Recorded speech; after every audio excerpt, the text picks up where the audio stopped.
este espacio se habla de la propiedad privada, del Estado de Derecho, de la economía de libre mercado. Se habla de principios y funciones de la libertad en todos los ámbitos de la vida nacional. Aquí se habla libertad. RCR presenta Aquí se habla libertad con Víctor Maldonado. El perico en el conuco, la totuma en el curral y hasta el gallo carraspea cuando pasa un animal y hasta el gallo carraspea cuando pasa un animal. Allá en mi pueblo cuando pasa un alcaraván se asustan las muchachas por el beso del morichal. El perro de la casa se levanta y sale para allá. Allá para afuera porque no le gusta pelear. Que fuiste tú, que si yo, que no, que si tú. Te vieron que llevabas cafecito al morichal. Y que Pedro en los maizales tus espigas reventaban. Y esa noche la luna se puso bonita, clarita, que hasta Pedro se asusta si pasa algún alcaraván. Allá en mi pueblo cuando pasa un alcaraván se asustan las muchachas por el beso del morichal. El perro de la casa se levanta y sale para allá para afuera porque no le gusta pelear. Que fuiste tú, que si yo, que no, que si tú. Te vieron que llevabas cafecito al morichal. Y que Pedro en los maizales tus espigas reventaban. Y esa noche la luna se puso bonita, clarita, que hasta Pedro se asusta si pasa algún alcaraván. Y ahora algo muy mío, maestro. ¡Caracha negro! 10 de junio del año 2022, escuchando esa maravillosa canción mítica, arquetípica, El Alcaraván de Simón Díaz, pero esta vez también con la voz de Ricardo Montaner, una grabación que hicieron juntos en 1996. Y digo que mítica porque lo que están describiendo allí es el primer amor, los primeros besos y la primera oportunidad de una mujer de embarazarse por andarse dando besos por allí. ¿Ah? Y el mito del alcaraván, que decían que cuando volaba por encima de las casas pues era porque había una mujer embarazada. Bella la narración que hace Simón Díaz de esta leyenda del alcaraván, una de nuestras leyendas venezolanas. Buenos días, Pedro de Armas, Brujo Lelois y Abraham Bencid. Gracias por estar con nosotros. Hoy, 10 de junio del año 2022, en Aquí se habla libertad. Día de San Bogumilo de Giesno, un obispo eremita del siglo XII, polaco. Gracias a todos los que están con nosotros a través de rcr750.com. A través de @RCR750, redes sociales, en el caso del profesor Daniel Laud, que está con nosotros, @Daniel Laud. En mi caso, @VJMC, en el caso de RCR750, @RCR750. Gracias y ya saludé a todos los amigos que están por el canal de YouTube. Y gracias a Jaime Nestares en la dirección general de la estación. A Wilipsa Arcaya en la gerencia de producción. Nuestra bella Catherine Manzano estrenando montura de lentes, le queda muy linda esa montura. Nuestro amigo Néstor Tobar, a quien acabo de presentarme. Trabajábamos juntos pero a la distancia y ahora ya tengo el gratísimo gusto de conocerlo, un muchacho joven, aquí en los controles. Bueno, esto es ustedes tienen que ver lo que es un control de radio, una sala de controles, para que ustedes se den cuenta que fácil no es. Y nuestra querida Génesis Rodríguez, que anda por allí en la producción de contenido. Bueno, a todos muchísimas gracias. Hoy estamos en el viernes que le vamos a dedicar a la economía con el profesor Daniel Laud, y ustedes saben que es economista e historiador. Profesor, el dólar, el tipo de cambio anda haciendo desguaces, ¿no? Yo sentí el rasguñón que me dio. ¿Qué podemos decir al respecto? Bueno, primero que nada, buenos días a toda la audiencia y buenos días a Víctor y bienvenido de nuevo a Venezuela. Estamos muy contentos de que esté por aquí. Gracias, yo también estoy contento. Y bueno, efectivamente, lo habíamos dicho en los programas anteriores que probablemente el central iba a poder mantener a raya el tipo de cambio durante algún tiempo, pero que tarde o temprano la inflación es la que iba a empujar el precio al tipo de cambio, ¿no? Porque es que eso hay que entenderlo con claridad, ¿no? El dólar es una mercancía más, ¿okay? Igual que el bolívar, igual que cualquier otra moneda, ¿okay? Y bueno, los precios son los que suben, ¿okay? Y suben porque se deteriora el valor intrínseco de nuestra moneda, ¿okay? Y bueno, al dólar le toca ir a la saga, ¿okay? Porque el dólar no es una mercancía de consumo inmediato, ¿okay? Sube primero la harina de hacer arepas, sube primero el detergente, sube primero ¿cómo se llama? Los refrescos, sube primero el pollo, sube primero la carne y después por detrás viene el tipo de cambio. Entonces, bueno, efectivamente el tipo de cambio se cansó de estar por ahí en 4.10, 4.20 y ahorita está reventando el 5 y parece que va hacia arriba, sí, ¿no? Pero más allá del 5, ¿no? Reventando el 5 y más para arriba, ¿no? O sea, lo peor es que eso en este momento es alrededor de un 25% de apreciación, sí, ¿no? Por eso le decía, porque ahorita lo estoy buscando, hace poco me reventó en la cara, porque hoy en la mañana amaneció en promedio 5.55. Sí, por eso. En promedio 5.55 y el Banco Central en 5.25. Sí, bueno, y ese es otro elemento más, ¿no? Que siempre nos dicen que el control de cambio se terminó, ¿okay? Que efectivamente ya no hay control de cambio, ¿okay? Y eso no es cierto, porque si fuese cierto, habría un solo tipo de cambio. O sea, no habría un tipo de cambio del central, otro tipo de cambio de la paginita aquella, otro tipo de página de la otra paginita, y la gente no estaría por ahí en el mercado diciendo no, pero a mí me pagas con el dólar de tal página. No solo eso, sino que la verdad sea dicha que el comercio al detal, al que acuden buena parte de los venezolanos, sí, que estamos las personas más digamos, los que acuden a los sectores populares, pero es que todos, ¿no? Si uno va al comercio al detal, el bolívar no te lo cambian ni siquiera al dólar de la paginita. No. Ellos te clavan un 6 porque ellos tienen que asegurarse. O sea, todo el mundo anda como que muy prevenido, ¿no? Y por ejemplo, el caso de la persona que trabaja en mi casa, él me dice, mire, usted me paga tanto, pero la verdad es que yo llego hasta Katia a comprar y allá en Katia me dicen, sí, pero aquí vale esto. Si te gusta, te gusta, si no te gusta, claro, no te gusta. Entonces, y esto tiene que ver precisamente con el hecho de que aquí nada se ha hecho bien. Usted lo sigue diciendo, hay dos tipos de cambio. El gobierno rezaga eso como antes rezagó supuestamente la inflación en Bolívar y como después escondió las cifras de la hiperinflación. Claro, para que no parezca que hubiese inflación. Pero ¿no? Si es 5,55 y antes estaba en 4.40, ¿cuánto es la devaluación? 25%. 25%.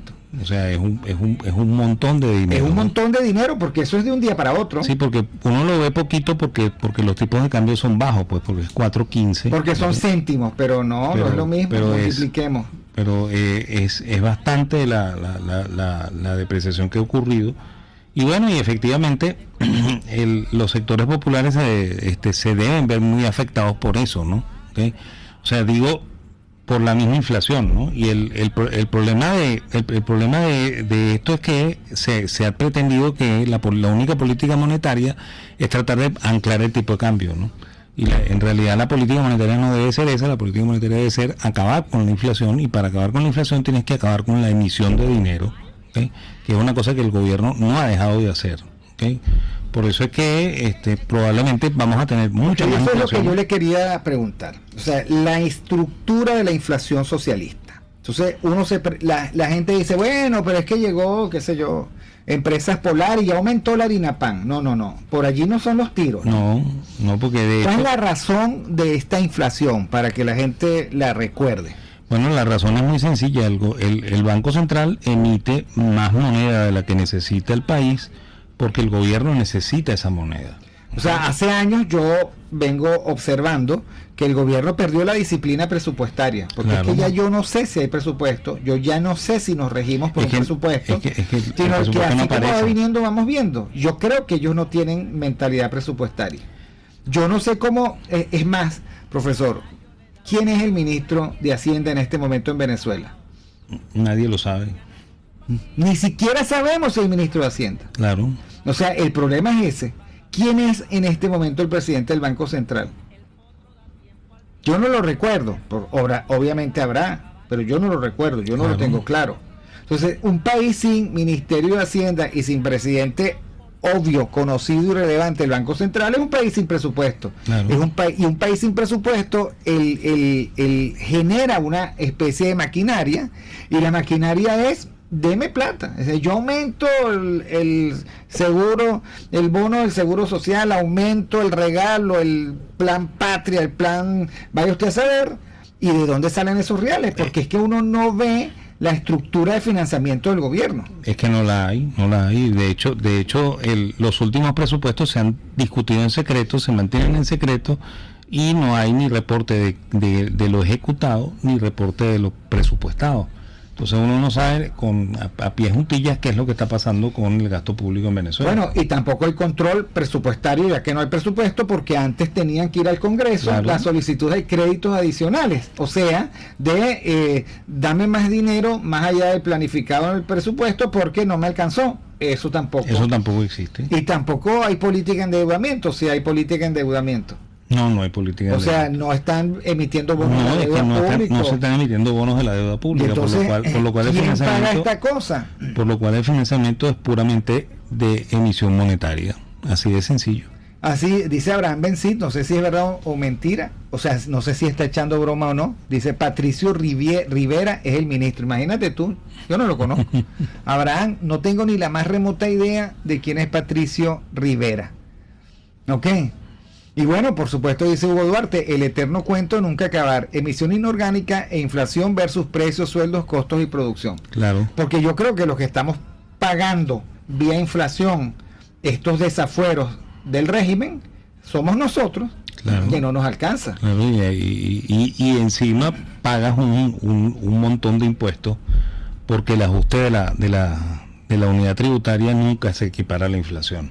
Entonces, cada vez pagas más impuestos, ¿okay? Cada vez tienes menos poder adquisitivo, ¿okay? O sea que el país está totalmente desbocado. Ahora, de nuevo está el tema de que mientras tanto hay una parranda de gente que anda diciendo que el país se normalizó. Bueno, pues aquí tienes la balsa rota. Venezuela se arregló. Sí, Venezuela se arregló. Aquí tienes la balsa rota, que no tenemos ni remo, ni deja de inundarse la balsa, porque es que sin economía no hay nada que se pueda arreglar. Claro. Y la economía está desordenada o desarreglada o descompuesta en la base, ¿no? Sí, bueno, porque es que el gobierno no ha terminado de entender que hay que generar producto para poderlo distribuir. Si no se genera producto, no puede haber distribución, ¿okay? Y lo que estamos distribuyendo es miseria, ¿okay? Porque estamos creando dinero inorgánico para distribuirlo, regalarlo y para generar más inflación. Eso es lo que estamos haciendo. ¿No? Y entonces se acabó la ilusión, ya lo venían anunciando, se acabó la ilusión de esta estabilidad. Yo creo que no queda más remedio que ver deslizar el tipo de cambio, y por supuesto eso hace que... Pero por otra parte, claro, es que todo esto es muy complicado, porque también el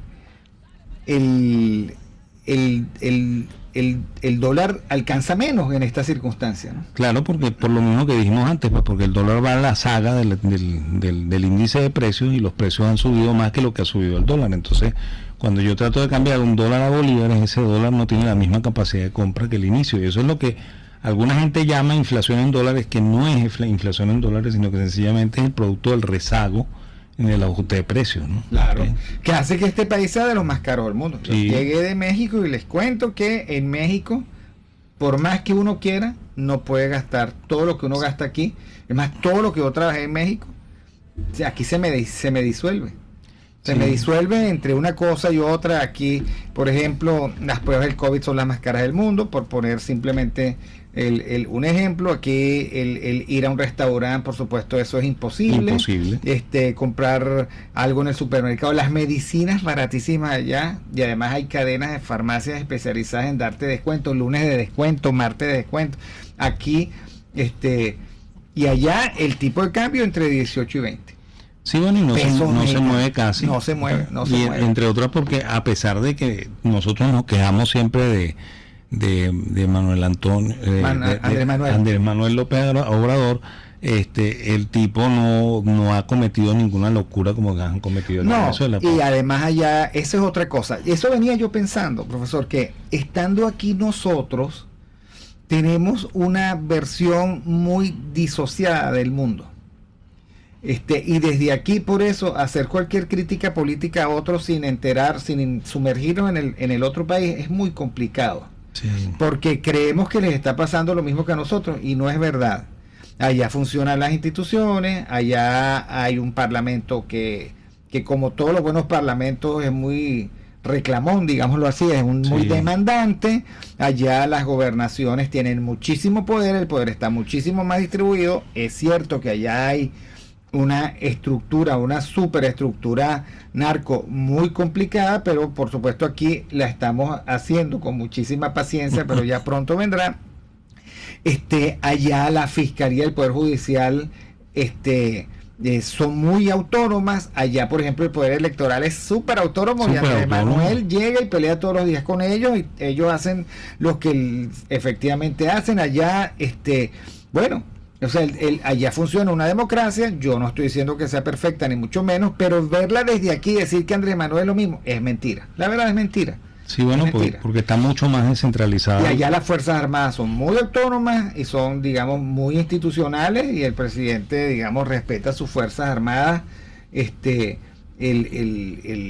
bueno, como debe respetar a un presidente. Y por último, allá Andrés Manuel sale en 2 años y ya están seleccionando y él está diciendo que él se va. No, es que él se va. El próximo candidato de Morena, y probablemente futuro presidente de la República, por razones de que tanto el PAN como el PRI como el PRD, que son los partidos de oposición, están en la lona dirigencial. Está entre la jefa de la Ciudad de México, el canciller y el ministro del Interior, digamos, para hacer la traducción. Uno fue gobernador de Tabasco, el ministro del Interior, tiene más o menos la misma edad que Andrés Manuel, es muy amigo de él. El otro es, dicen, un magnífico estadista, el canciller. Sí. Todos con apellidos muy raros. Y la jefa de la Ciudad de México, es, digamos, la más radical, pues la más extremista. Pero de allí no va a salir. De allí, o tal vez de un cuarto, también el coordinador de la Cámara del Senado, Monreal, ese sí recuerdo el nombre, también podría ser, pero de allí, y supuestamente van a elegirlos mediante encuestas, el que salga más popular. Los tipos están haciendo campaña. Bueno, para que un funcionario público haga campaña, tiene que pedir licencia, o tiene que ser en un día feriado. Ellos solo pueden hacer campaña los domingos, ¿ok? No pueden referirse al presidente. Nadie en una campaña puede nombrar al presidente de la República, porque se expone a una sanción. Y entonces, claro, ellos dicen, y con la ayuda de ya saben quién, pero no lo pueden nombrar. Tienen sus propios códigos, etcétera. Claro. El partido gobierno, el partido de oposición le saca, digamos, a Andrés Manuel todos los días la mugre que puede sacarle. Claro. Pero claro, nosotros desde aquí, que unos muchachos van y conmemoran la muerte de otro muchacho y terminan en manos del GOES, y presentados anoche a un tribunal de cuentas acusados de instigación al odio, ustedes me van a decir si es lo mismo. Y sin abogado. Y sin abogados, obligados a un defensor público. ¿Ah? Que por supuesto no es el abogado de ellos. Ahora, por supuesto, y lo va a defender. Es impresentable, imposible. Es, digamos, es imposible de defender al alcalde. Imposible de defender al alcalde. A mí no me vengan a decir que no hubo comunicación entre la policía de la alcaldía y el GOES, porque tampoco es que el GOES es omnipresente, omnisapiente, etcétera, etcétera, y sucede que es absolutamente inmerecida y carente de absoluta proporción lo que ocurrió con esos muchachos, a quienes le mandamos un abrazo. Y tampoco me parece que Voluntad Popular pueda sacar ningún beneficio de eso, ni se les ocurra decir que Voluntad Popular es por lo tanto el partido de los mártires. Olvídense de eso. Pero bueno, estábamos hablando de normalización. O sea, no se ha normalizado nada con una economía para nada así. Ahora, el presidente Maduro estuvo en Turquía y está en Argelia pidiendo nuevas inversiones. Pero es que las inversiones no son actos graciosos. Las inversiones son tienen un análisis, profesor, de riesgo. Claro, ¿no? Y además de eso, bueno, nosotros tenemos tiempo diciéndolo, ¿no? Aquí lo que hacen falta es inversionistas de calidad, ¿no? O sea, hace falta que vengan los capitales transnacionales, pero de verdad, ¿okay? Que vengan las petroleras de nuevo, que vengan probablemente agroindustrias de nuevo a producir en Venezuela, ¿okay? Porque aquí en Venezuela lo que hace falta es inversión de calidad, no inversión balurda, para no decir una cosa peor que la que se me pueda ocurrir, ¿no? Efectivamente, ¿qué tienen que ver esos países con nosotros? Nada, muy poco. ¿Okay? Que tienen que ver ellos con su propio nivel, o sea, su propio nivel de desarrollo nos dice a nosotros que no son la gente adecuada para que colabore con nosotros y que haga crecer a este país. O sea, a este país le hace falta inversión de calidad, ¿okay? Le hace falta transnacionales que traigan capitales y que inviertan, ¿okay? Les hace falta además políticas claras, ¿okay? Que es lo que el gobierno defienda la propiedad, que el gobierno organice su propio presupuesto, que reduzca sus impuestos, que reduzca sus gastos, ¿okay? Y que facilite, ¿okay? La producción para que este país mejore, para que este país tenga empleo, para que la gente no esté en la calle sufriendo las inclemencias de la inflación y las inclemencias del desempleo. Ahora, profesor, usted ha trabajado en análisis de riesgo, sí, en su vida. Es lo que llaman due diligence, ¿no? Cuando uno uno va y dicen, hay una oportunidad de inversión en Venezuela, porque ayer vino el presidente de ese país y dijo, vayan a invertir que les voy a dar todas las facilidades. Y entonces llegan las empresas que tienen interés, que tienen a lo mejor inversión de sus accionistas, que deben responder por su capital, y entonces le contratan a un economista de alto nivel y prestigio, con mucha credibilidad, como el profesor Daniel Laud, y le dicen, por favor, hágame el due diligence, o sea, deme el marco de aquí. Entonces, claro. ¿Cuáles son los factores de riesgo de la economía venezolana? Bueno, normalmente los riesgos son 3, ¿okay? Los que se evalúan cuando se hace evaluación de riesgo, ¿no? El primero es el riesgo económico, ¿no? Que por supuesto involucra el PIB del país, el nivel del PIB per cápita, ¿okay? O sea, que ahí había que decir lo que hemos perdido el 75% del PIB, sí, y que el PIB per cápita, por supuesto, se ha reducido en la misma proporción. Claro, ¿no? Y peor, ¿okay? Y bueno, entonces usted decía, bueno, este es un país que fue rico, pero que ahora es pobre, que produce poco y ahora produce nada. Exacto. Bueno, no, y por supuesto, y presentar los planes de inversión, ¿no? Y presentar además de eso las oportunidades y las ventajas que Venezuela ofrece como país para que los capitales vengan a producir y a invertir, ¿no?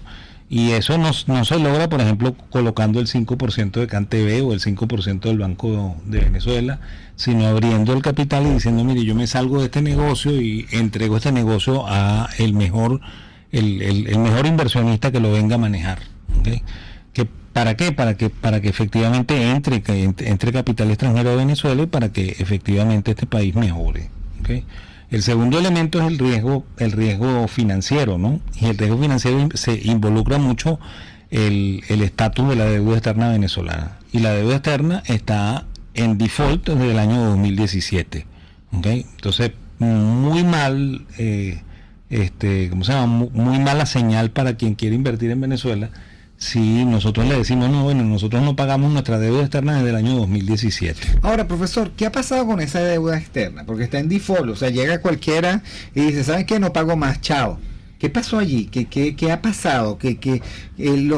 ¿Cuál es la conducta de los acreedores? ¿Dónde se acumulan los intereses de mora? O sea, ¿en qué anda eso? Bueno, normalmente cuando un país entra en default, el resto de los países dificultan las relaciones con él, ¿okay? Impide que ese país importe mucha mercancía, impide que ese país exporte porque efectivamente no paga. Y bueno, y trata de renegociar para que la deuda se vuelva a pagar, ¿okay?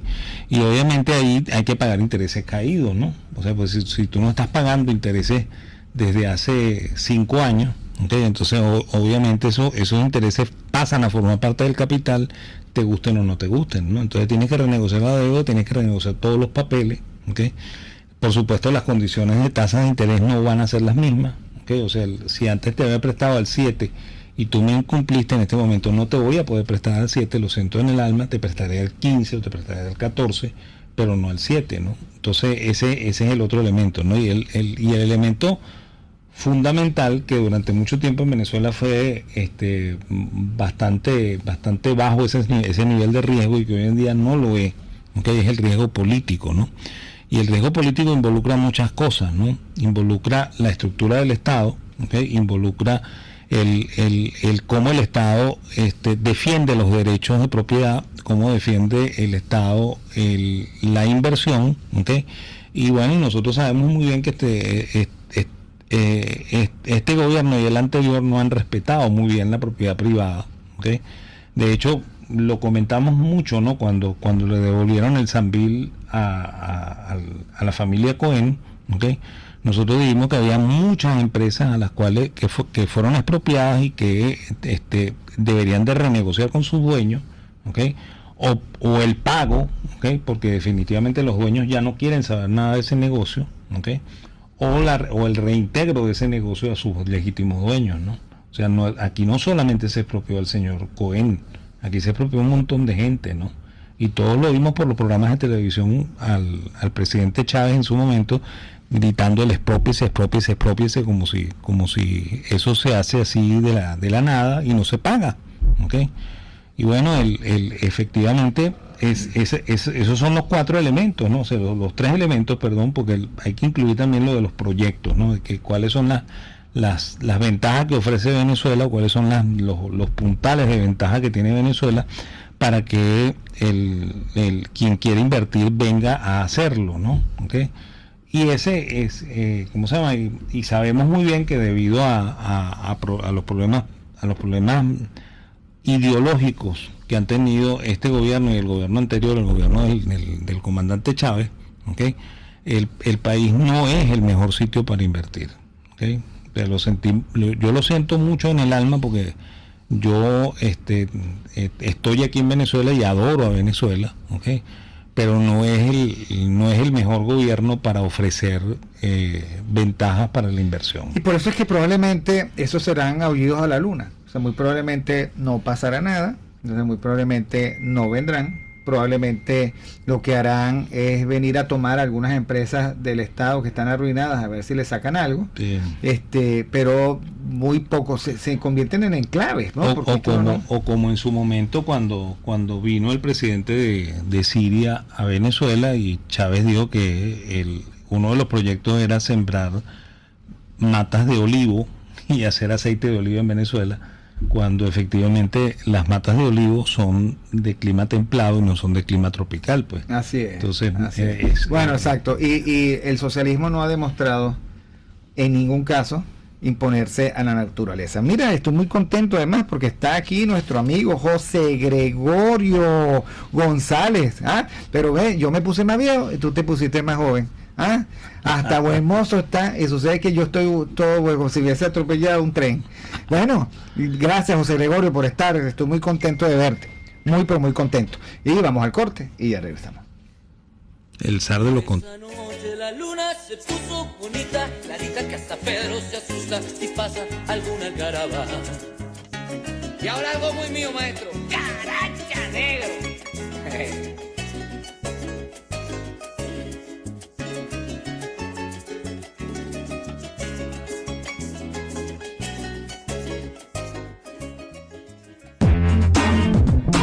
Aquí se debaten temas de interés nacional e internacional.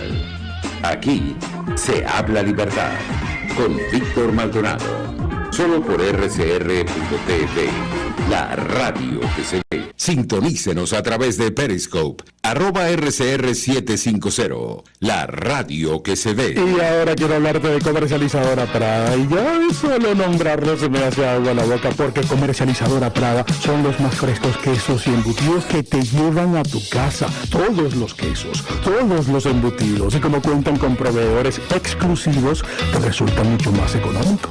Llámalos ya, 0424-134-6035 en Instagram, wprada.ve. Comercializadora Prada, todo en quesos y embutidos con la mejor relación precio-sabor. Mis amigos, quiero hablarles de Lab Biodiagnóstico, un nuevo laboratorio clínico con un concepto original. Además de estar dotado con los equipos de la más reciente tecnología y el personal de más alta calificación, Lab Biodiagnóstica te ofrece ambiente y trato amables y los precios más económicos en todos tus exámenes de laboratorio. Pide tu cita en el 0212-945-5788. Lab Biodiagnóstica, decisión y confianza en laboratorio clínico. Hola, les saluda Alfredo Yuncosa y los invito a acompañarnos a Con Seguridad Radio, el programa pensado en la seguridad de los ciudadanos y las organizaciones. Con Seguridad Radio, todos los sábados a las 12 del mediodía, por RCR, la radio que se ve. Moisés Naim en Efecto Naim. Hola, soy Moisés Naim desde Washington. Conéctese a rcr.tv. También nos puede seguir por @Efecto Naim en Twitter. Y estamos en Facebook y en Instagram. Y no olvide que puede disfrutar todos los contenidos del programa cuando usted quiera, suscribiéndose a nuestro canal de YouTube. Nos vemos en la radio. Los miércoles y viernes a las 7 de la noche. Solo por RCR 750 AM. RCR 750 AM. Porque lo bueno une.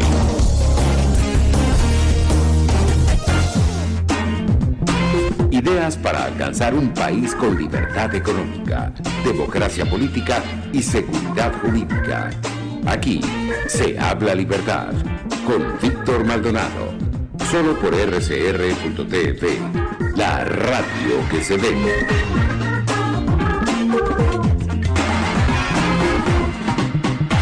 Continuamos con Aquí se habla libertad, 10 de junio del año 2022, con la grata compañía del profesor Daniel Laud, @Daniel Laud, economista e historiador. Bueno, entonces, para llegar temprano a una conclusión, nosotros tenemos unos meses por delante complicados. Tenemos además, y yo lo que recomiendo siempre, foco en la realidad. No hay condiciones para la inversión todavía. Si este país llega a normalizarse, ese debería de ser uno de sus grandes indicadores. Por supuesto, si nosotros conectamos 2 o 3 industrias grandes, se desconecta el país porque aquí no estamos produciendo energía. Y para colmo, profesor, me decía uno de mis sobrinos, que estuvo hace poco en Alemania, él es miembro, digamos, de una corporación internacional, trabaja en una de ellas, y bueno, todos dicen que los próximos 2 años son de recesión. Sí, bueno, por la guerra en Rusia. No solamente por la guerra en Rusia, ¿no? O sea, fíjate que la semana pasada salió el último dato de inflación de los Estados Unidos y ya suman 8.6%, ¿no? Entonces eso va a presionar más las tasas de interés hacia arriba. El Banco de la Reserva Federal probablemente en la próxima reunión del Comité de Operaciones de Mercado Abierto va a subir las tasas, ¿okay? Y bueno, y eso va probablemente a ralentizar muchísimo el crecimiento en los Estados Unidos, ¿okay? Y bueno, los Estados Unidos es el gran motor, ¿no? Estados Unidos, Europa y Asia son los 3 grandes motores. O O sea, y si la economía norteamericana comienza a ralentizarse, con ella se ralentizará Europa y pero Asia. Eso fue por diseño, profesor. Yo recuerdo la prepotencia del presidente Biden. El primer día tenía 18 carpetas con 18 decretos y ese mismo día dejó fuera el fracking, el gasoducto no sé qué, dejó fuera las grandes obras públicas y se dedicó al gasto. ¿Ok? Eso, o sea, él no puede decir que él no tiene un especial protagonismo en eso. Europa planificó para la paz perpetua, ¿ok? A pesar de que ahora hay comprobación de literatura, o sea, que Rusia era una amenaza y no sé qué, todos, digamos, planificaron para que sea su único surtidor de gas y de petróleo. Ellos dijeron además que ellos eran verdes, apagaron las plantas nucleares, las plantas térmicas y no sé qué, y ahora por supuesto no saben dónde meterse porque el petróleo está donde está. Estados Unidos anda coqueteándole a cuanto tirano petrolero hay por allí, incluido el venezolano. Ya le dijeron a Venezuela que ok, me tapo los ojos, pero manda petróleo para Europa a través de Eni y Total, y Venezuela va a ser el gran ganador. O sea, Venezuela no, el régimen va a ser el gran ganador por una parte, porque como yo le decía a mi sobrino, hijo, el tema es que hasta en los peores momentos unos ganan y otros pierden. Entonces me preguntó, ¿y quiénes van a ganar? Los petroestados. Claro. Porque estos locos declarados verdes, come flores, come hierba y no sé qué, la verdad es que o llevan gas, o sea, o calientan las casas o se muere Europa. Sí. Eso no es tan así. Allí los fríos hacen estragos y la gente está pagando todo para eso. Ahí el frío es en serio. Ahí el frío es de verdad, no como aquí, que no es pacheco.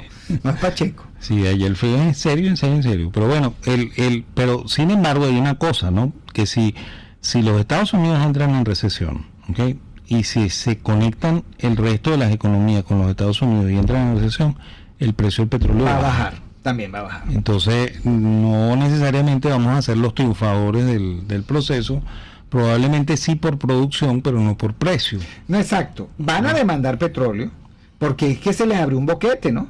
Sí. El presidente Biden virtualmente, es increíble lo que es una mala decisión de política. El presidente Trump dejó a Estados Unidos en la condición de ser el principal productor y el principal exportador de petróleo. Sí. Loco llegó, tiró eso para la basura, porque él es verde y él necesitaba acabar con el legado de Trump, y ahora sucede que anda pidiendo petróleo. Eso es ridículo.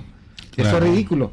Ahora, por supuesto, yo no me puedo equiparar a su conocimiento económico, pero a lo mejor es ese boquete dentro de la recesión, que sea una recesión con unos precios razonables de petróleo.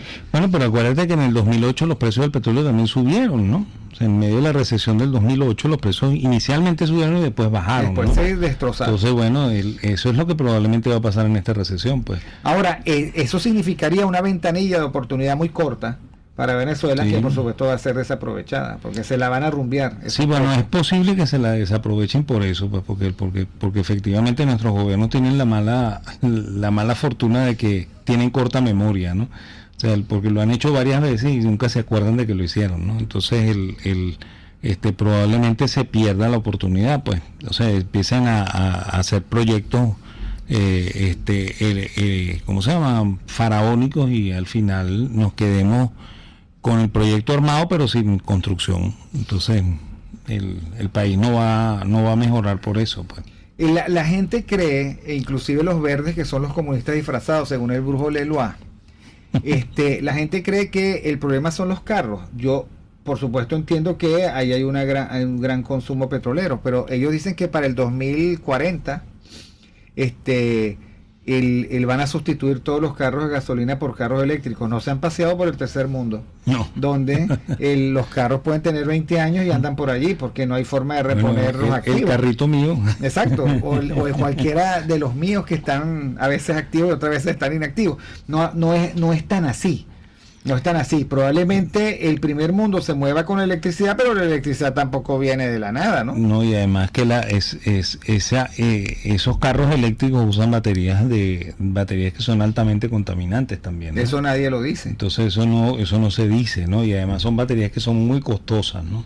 O sea que no va a ser un proceso tan fácil, pues, o sea, no creo que basten 20 años para eso. Sí, bueno, y creo que si estamos pensando que eso también va a ocurrir en el tercer mundo, se va a tardar mucho más que 20 años, ¿no?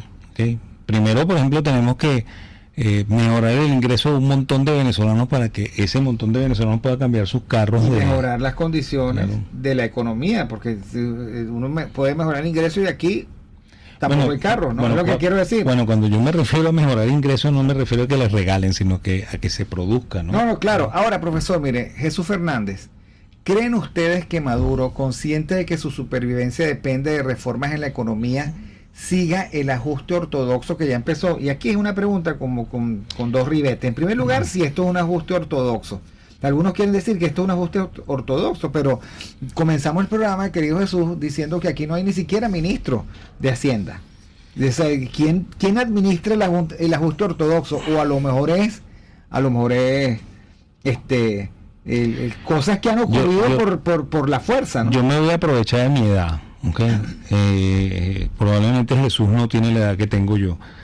Yo cuando estaba estudiando economía estaba gobernando Luis Herrera Campins.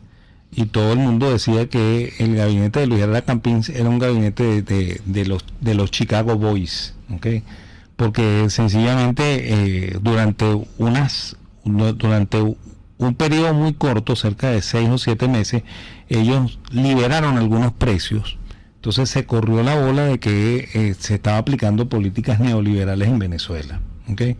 De la misma manera en el gobierno de Pérez, ¿okay? Que siguió al de Lucinchi, que fue el que siguió al de Luis Herrera, Pérez implantó un paquete de ajustes del Fondo Monetario Internacional durante unos meses, ¿okay? No fue un paquete efectivamente aplicado durante los 4 años y tantos que estuvo Pérez en la presidencia, porque Pérez lo sacan en mayo del año 93, ¿okay? A la gente la gente no se acuerda mucho de eso. Y bueno, y ese paquete tenía algunas cosas que eran ortodoxas, ¿okay?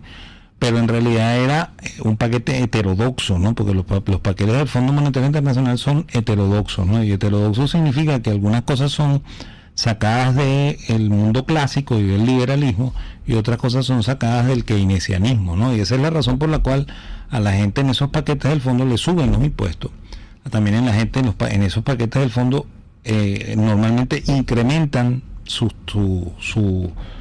deuda externa en los países, ¿okay? Eso no son medidas ortodoxas, más bien lo contrario, ¿no?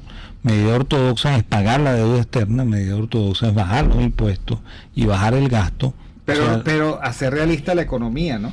Sí. O sea, bajar los impuestos pero eliminar los subsidios. Sí. Algunos subsidios. O sea, lo que quiero decir es, a ver, se me ocurre que llega y de lo que se trata es que se equivocan los gobiernos, pero el costo de las equivocaciones los paga el país. Lo paga la gente, no lo paga nunca el gobierno, pues. O sea, ese es el asunto, ¿no? No lo pagan los políticos, pues.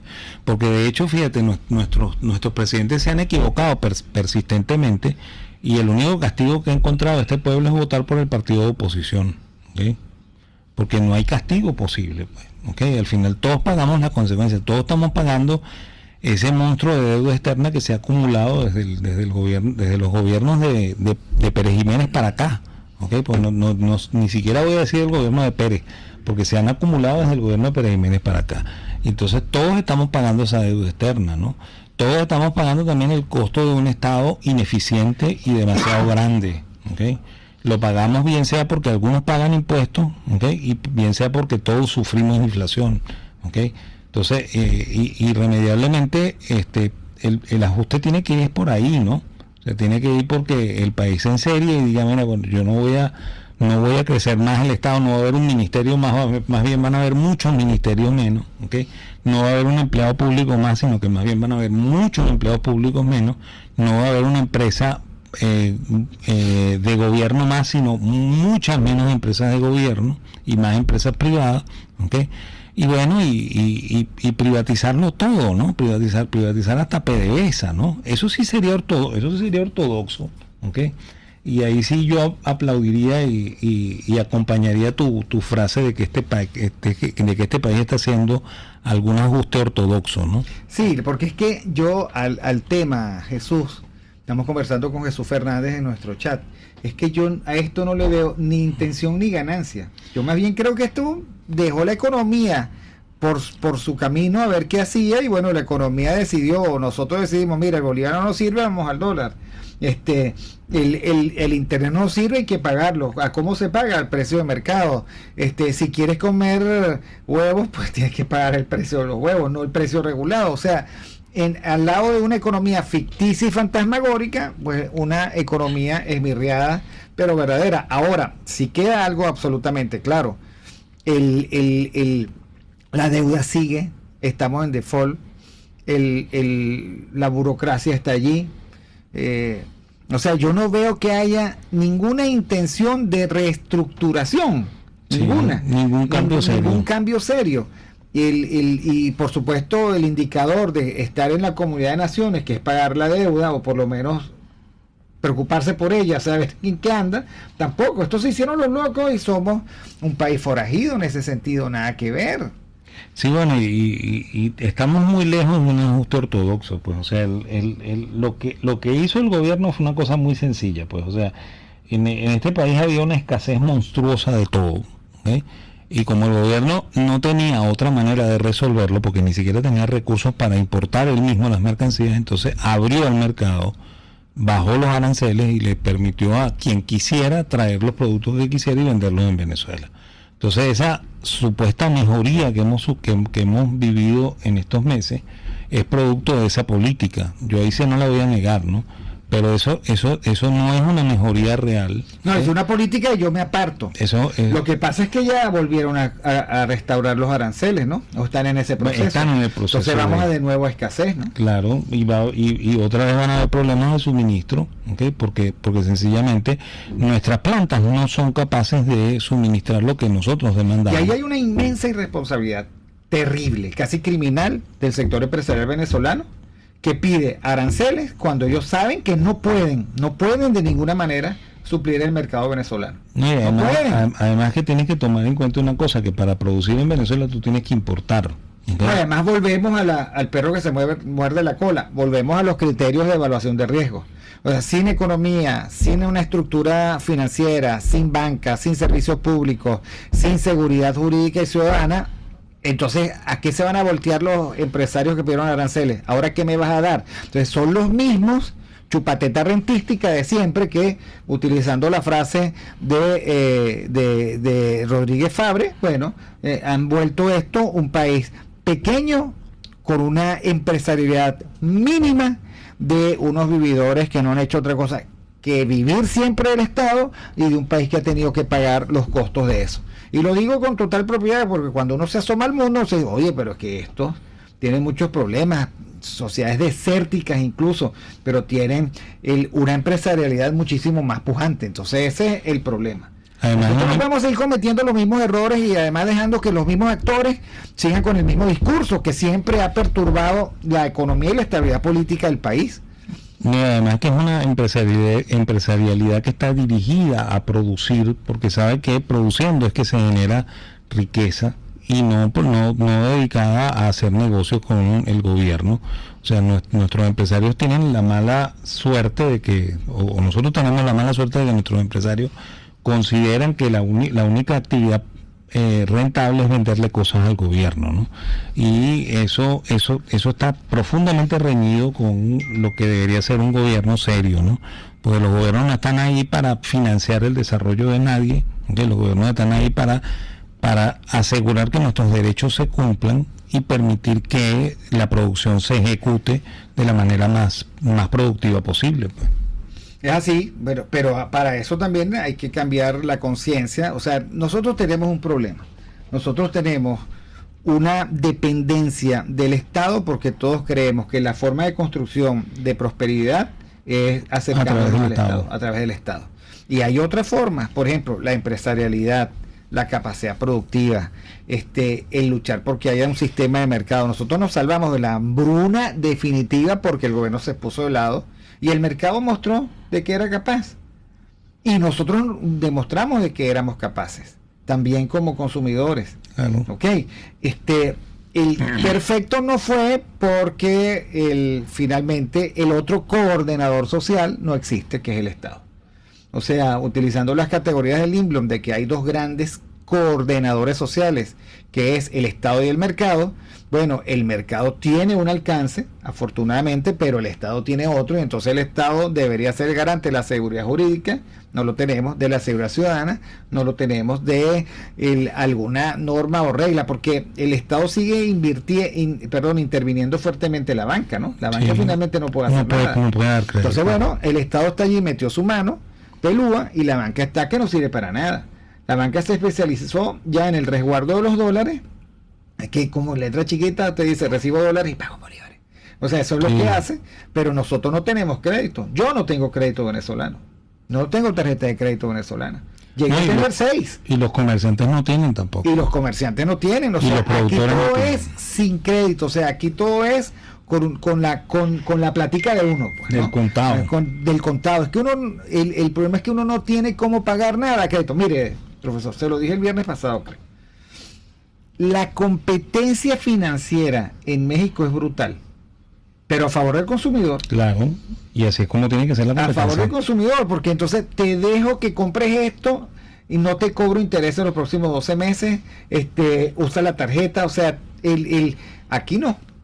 Aquí no hay. Así, aquí simplemente no hay. Entonces, claro, el consumidor, el ciudadano consumidor, el ciudadano económico no tiene cómo sobrevivir, y por eso es que además en el socialismo del siglo XXI lo único que se ha extendido brutalmente es la desigualdad. O sea, los paladines de la igualdad nos han hecho más desiguales que nunca. Sí, bueno, eso es lo que logran los países socialistas, ¿no? O sea, crear más desigualdad. En su afán por acabar con la igualdad, con la desigualdad, crean muchísima más desigualdad. O sea, por lo pronto hay dos países, el chavista y el no chavista, y esos dos países no tienen contacto. El único contacto de esos dos países es el GOES. O sea, es cuando viene del otro lado la policía política y te lleva preso y te presenta 30 días después, 5 días después a un tribunal que ya está arreglado y sin derecho a tener abogado. ¿Ok?